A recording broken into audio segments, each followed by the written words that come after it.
ঈদুল আজহায় আমরা জানি যে প্রথম খাবার ঈদুল আজহার কোরবানির গোশত দিয়ে হবে, এটা সুন্নাত।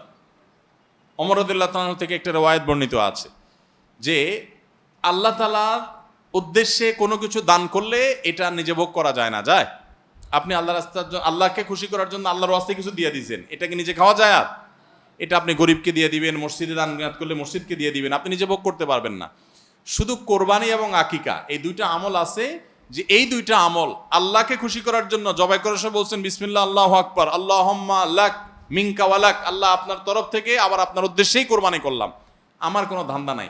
অথচ আবার ঠিকই ওইটার গোশতটা আল্লাহ আপনাকে খেতে দিয়েছেন, কারণ এটা আল্লাহর পক্ষ থেকে সাদাকা, আল্লাহর পক্ষ থেকে মেহমানদারি, যে আল্লাহ আপনার থেকে কবুল করেছেন এবং বলেছেন বান্দা আমি বুঝে পাইছি, এবার তোমাকে দিছি, তুমি খাও।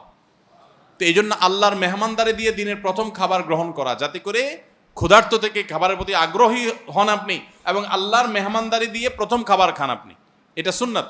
এই জন্য ঈদুল আজহার দিন আমরা কোনো কিছু না খেয়ে থাকবো, রাতে খেয়ে যে শোবো, এরপরে আর কোনো কিছু খাবো না, ঈদগাহে আসবো না খেয়ে, কোরবানির পশুর গোশত বানায়া রান্না করে ওইটা দিয়ে প্রথম খাবার খাবো ইনশাআল্লাহ।